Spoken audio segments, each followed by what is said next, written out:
that innocent human life is always and in all instances inviolable.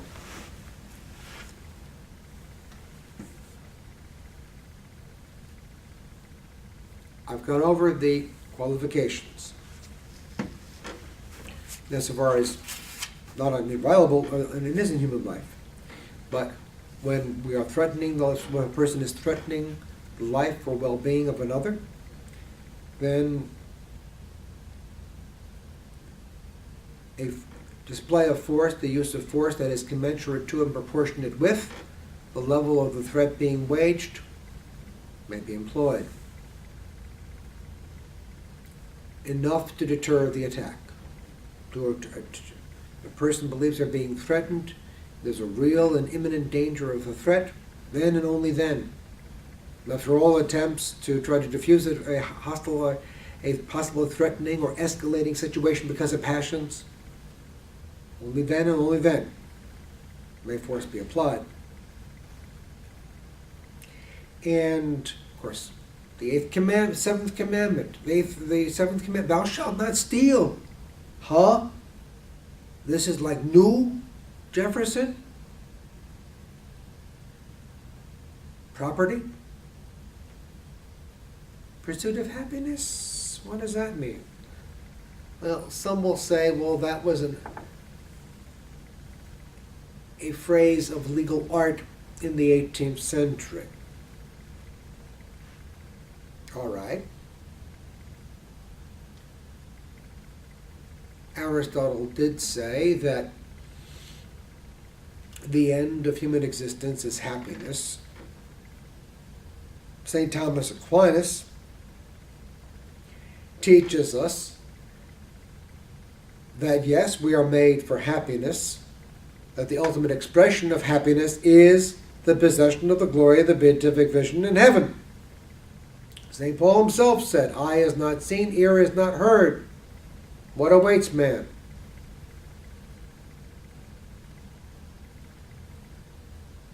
And what makes man happy?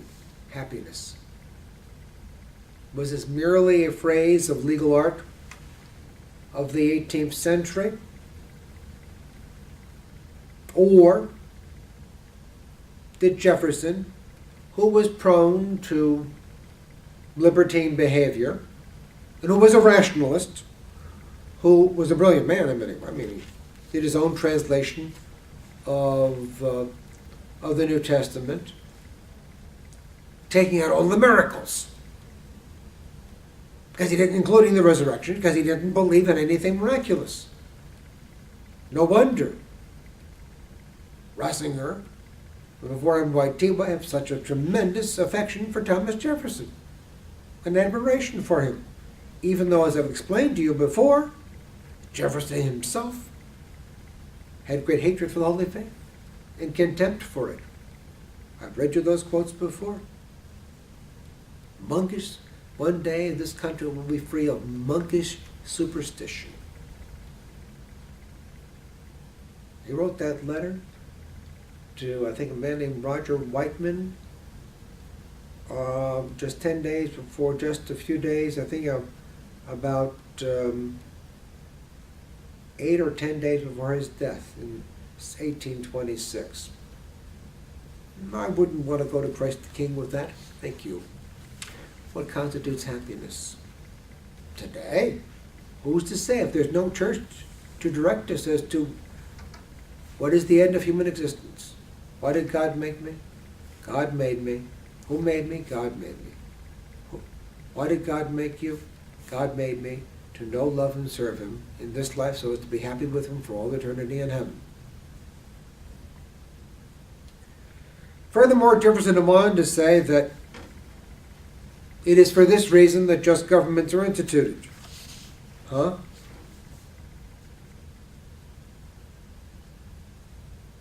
Governments grow organically over time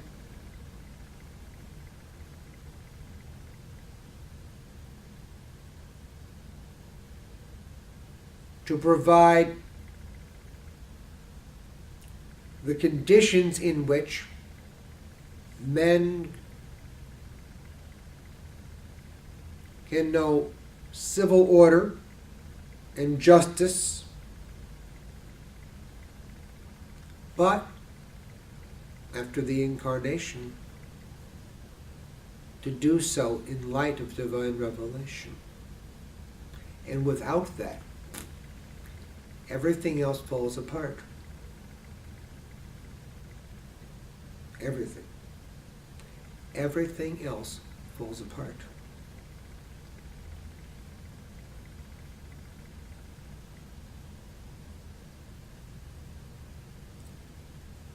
And Jefferson went on to say that after giving the Bill of Particulars, that not only had King George not done this, we had not given our consent, the colonists had not given their consent to be governed, which itself is a fallacy, because as I think indicated in my very brief summary of the so-called philosophy of John Locke, we don't give our consent to be governed by God, the ultimate governor. Governments exist. Now, men can form specific structures, but governance is of God. This is why the libertarians and neo-anarchists today are totally wrong. Governance is of God. You don't need to fear a just government, because a just government will be a limited government.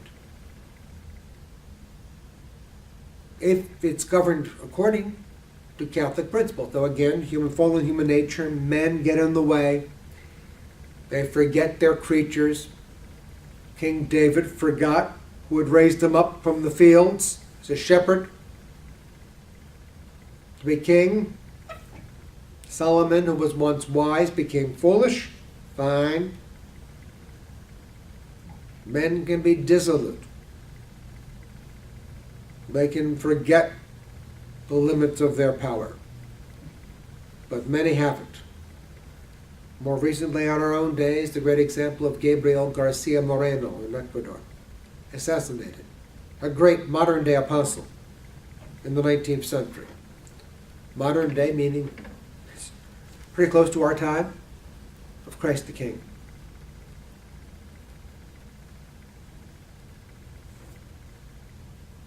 So, not given our consent to be governed because of all of the Bill of Particulars that he and I think 39 different particular accusations against King George III. So for these reasons, we must break the chains that bind us to the King, and we declare ourselves to be free and independent people. And they appeal to nature's God, again, a Masonic concept. Paul Davis Ryan, please, Representative Ryan, quit using the phrase nature's God. I realize you don't know any better. It's the most blessed Trinity. And if you're afraid to speak about that, if Chris Christie, you're afraid to speak about Christmas tree and refer to a holiday tree,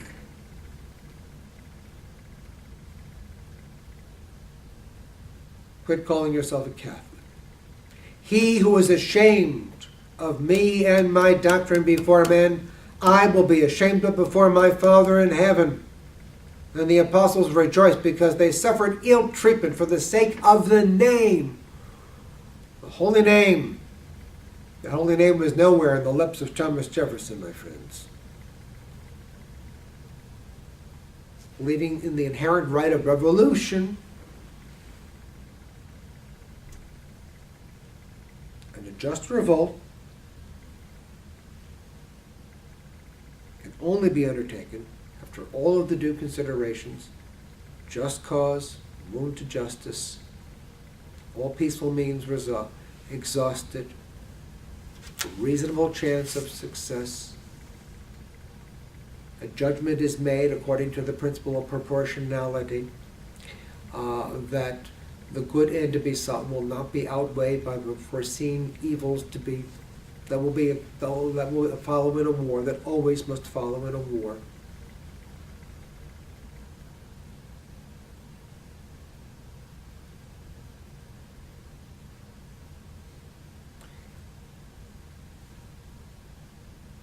Innocent civilians, never deliberately targeted. and as soon as practicable, terms of a just peace entered into. Hostilities end.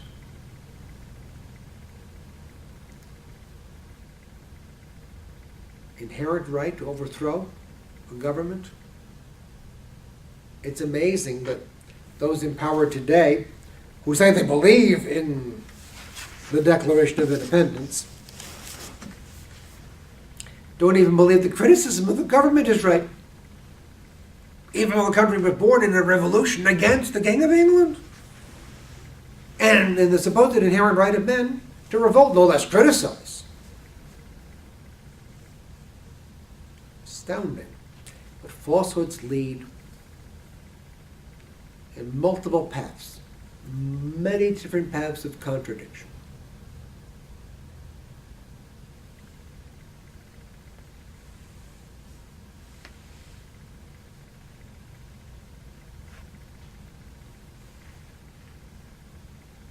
And we appeal to the supreme God of the universe. Well, who's that? Zeus? Jupiter? Who's the supreme God of the universe? The incarnation, my friends, as I said, I think in lecture 30, has taken place. You don't act as though in 1776 it hasn't taken place. It's taken place. You can't proceed as though it's irrelevant to your daily life, to the life of society. You can't do it.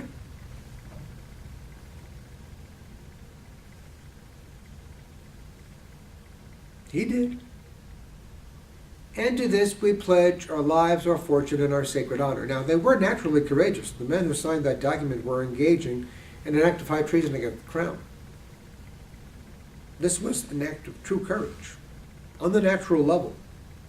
Not martyrdom, my friends. A martyr for the American nation. No one's a martyr for one's nation. We're a martyr only for the Catholic faith. The blood of the martyrs is the seed of the church, not of nations.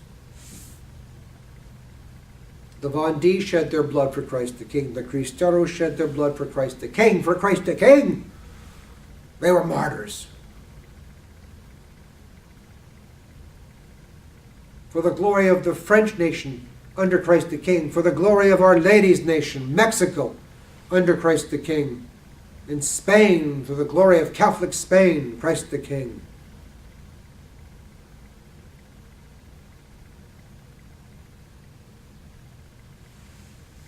Portuguese independence from Spain, for Christ the King, for the Queen of Heaven.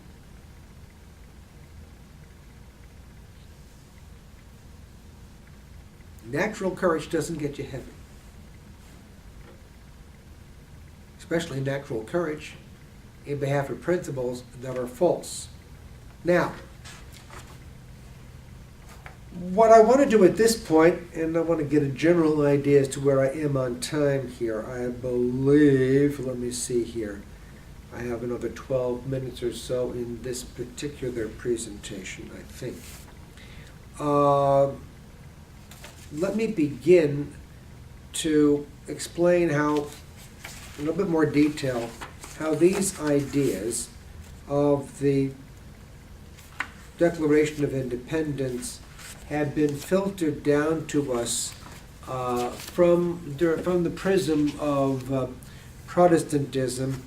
And in this regard, I want to call upon a man with whom I was a colleague for many years, and Catholic intellectuals, so I couldn't call it intellectual, sir. He's far above my superior as an intellectual. But I'm not one at all, obviously. Anyone knows I'm not an quote-unquote intellectual. I'm fairly articulate. I've got an ability to teach a few things, but don't make any pretense of being an intellectual. However, I want to quote from a wonderful article written by a very good scholar who is not a sedevacantist and rejects it, but a man for whom I have great respect for his scholarship. Dr. John Ryle, a professor of history at St. John's University on Staten Island campus, and who wrote an article in The Remnant in 2006, called Founding Fathers 666, Church Fathers 0. And Dr. Rao in this explains how American Catholics engage in what we call founderology, the idolization of the founding principles, which are contrary to the Catholic faith and do not reflect the teaching of St. Robert Bellarmine. Now let me read a few passages here and explicate these for you, because it's very important for those who haven't read these articles or forget about them to hear this, and then a little bit of explanation about what John is writing or has written about. And then I will go on to discuss the accommodation made by John Carroll to the Constitution, to separation of church and state, and to religious liberty in the next presentation, which is where I think I'm going to stop things for today, but we will see. All right, now. There'll be two more after this, we'll see. This is Dr. John Rao. John, if I'm mispronouncing the name, I'm sorry.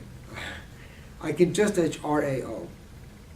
I can just imagine, this is Dr. Rao, what George Washington, a Freemason, whose library on Mount Vernon was filled with works on cement making and other such devotional topics, would really have thought if he had ever known that he would one day be incensed as a Catholic icon, a new Constantine, and even a Marian visionary to boot. Dr. Marianne Harvard has a great article proving that George Washington never converted to the Catholic faith, folks, on the anti-sedevacantist tradition in action website. The belly laugh he would have enjoyed with his buddies at the Arlington Lodge, that is the Masonic Lodge in Arlington, Virginia. And what about Benjamin Franklin, freshman alumnus workshop in Paris? Did he realize that he was laboring alongside Augustine to build up a Catholic city of God?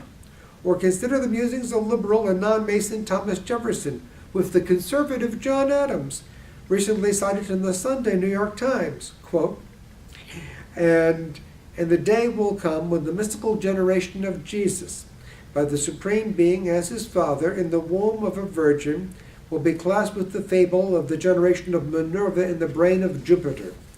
But we may well hope that with the dawn of reason and freedom of thought in these United States, we'll do away with all of this artificial scaffolding. From the Adams-Jefferson letters, April 11th, 1823. These are the men you admire. These are the men. You know, your great naturalist talk show host that you listen to all the time. Admire and quote. Stop listening to the O'Reillys and the Hannitys and the Limbaughs, ladies and gentlemen. They're not going to teach you this. Why? Disturb your souls. Dr. Rao went on, how astonished would they have been to learn that founder-intoxicated Americans would not permit such dreams to interfere with their identification as card-carrying Catholic intellectuals. In fact, more reliable ones than men who had actually the temerity to believe in the Trinity, original sin, the redemption, and the resurrection. Let's face it. This is Dr. Rao again. If any of these founder characters had lived outside of the United States, American Catholics would send them to hell in a handbasket. Too bad Robespierre could not have built a career on our side of the Atlantic, because Robespierre believed in the same thing as these guys did. They hated the faith. They mocked our Lord. They rejected the Trinity. They mocked the Holy Cross. They hated, they only used Catholics in the name of freedom, religious freedom. Catholics are still being used today in that name, invoked by the counterfeit church of conciliarism and by the so-called bishops of the United States. Given his own, that is Robespierre's, repeated deist reference to God, he would have found himself qualifying as a Catholic candidate for canonization rather than for an eternal roasting as a terrorist frog. In any case, each time those sweet hosannas to the foundations of Dr. Rao, to the Founding Fathers ring, my mind turns to a differently fatherly fraternity. This one truly worthy of the name, that of the Church Fathers. How many Catholics can name them? How many of your Catholic friends, traditional or none, or conservative in the conciliar structures, can name the Church Fathers? Or perhaps more fairly, how many American Catholics honestly take them and their work seriously? That is, even if they can name them, Dr. Rosas, take them and their work seriously. I mean really seriously. Oh, they may be piously remembered for miracles associated with their lives, or for one or two anti-Arian citations, or even a couple of passages from their writings rendered noteworthy through repeated quotation on EWTN, which I call, of course, the Eternally Wishful Television Network. Nevertheless, Dr. Elba points out, insofar as daily practical life are concerned, they are dead, buried and forgotten, consigned to the doctrinal rubbish bin. There is simply no contest in this battle of the ancestors, fraudulent and act. The score is always the same. Founding Fathers, 666. Church Fathers, 0. Went on to say, American Catholics, thinkers, liberals and conservative alike, are more confidently inciting the faithful to desert the army of their true spiritual forebears in order to embrace the let's get real founders of the last, best hope of mankind. Yes, we are the last best hope of mankind. The Holy Mother Church is the only hope of mankind, ladies and gentlemen. Not the United States of America, not the United Nations, as Giovanni Montini Paul VI said on October 4th, 1965, the feast of St. Francis of Assisi. These Catholics are so flush with founderology that they promote it as though they were the only valid practical patrology. This has made a deeper interest in the old Church Fathers not only superfluous, but even harmful and downright impious. Hasn't everything really valuable that the Fathers could teach us regarding social life been been taught more suitably and in English by the American founders? This is what some Catholics contend.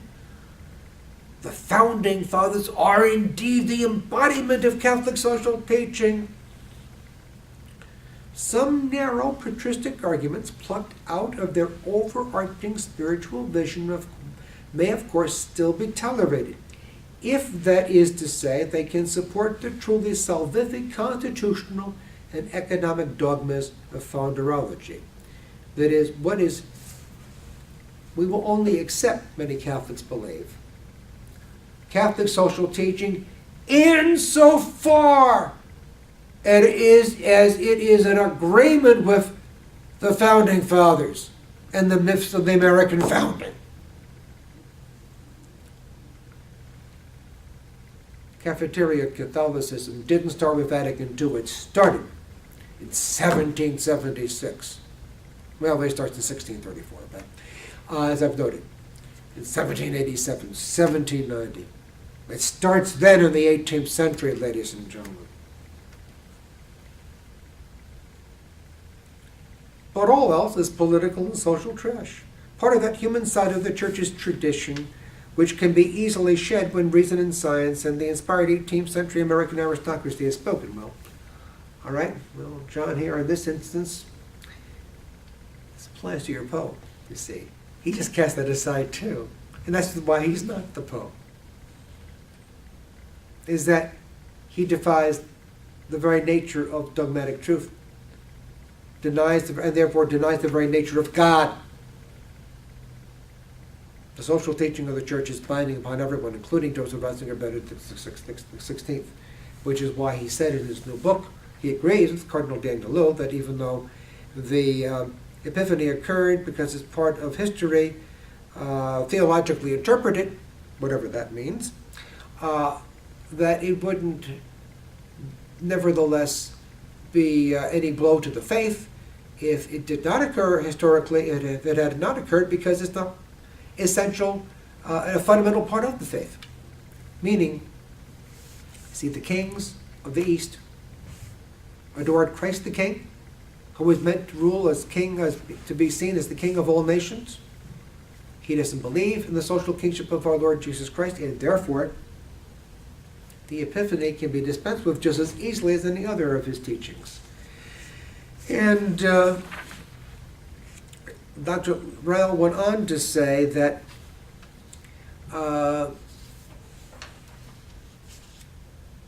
The original Protestants and Enlightenment thinkers grew up in an environment that was either dominated by Catholicism or still nurtured numerous residual Catholic influences. Many thus took for granted and worked with familiar Catholic words and themes, even as they gave to them new anti-Catholic meanings, meaning in the 16th and 17th centuries into the early part of the 18th century, there was enough familiarity with the Catholic past as to be filled with Catholic words and phrases that were then deconstructed as empty of the plain meaning of their words and of what Holy Mother Church had taught about them, and filled with anti-Catholic meanings, which is what the Declaration has done. To use things that may sound good according to the natural law, but are actually opposed to the integrity of the natural law as explicated by Holy Mother Church.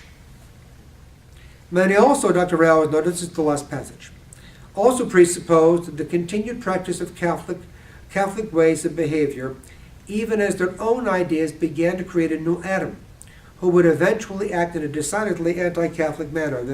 That is, the new science of politics, spoken of by Leo Strauss, who I referred to in an earlier presentation, was designed to create the new Adam, the new man, the new American man, speaking to the whole world. We'll go into that in a subsequent presentation.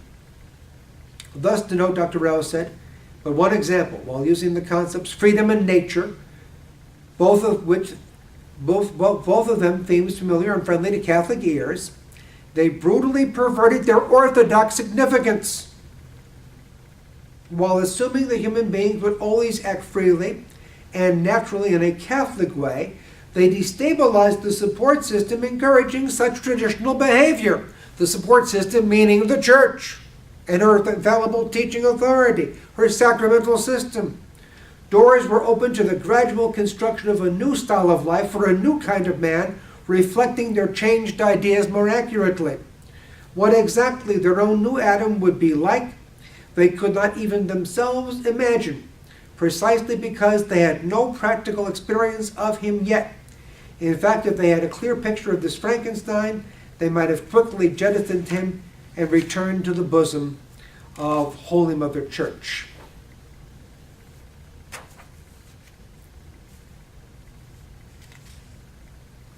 And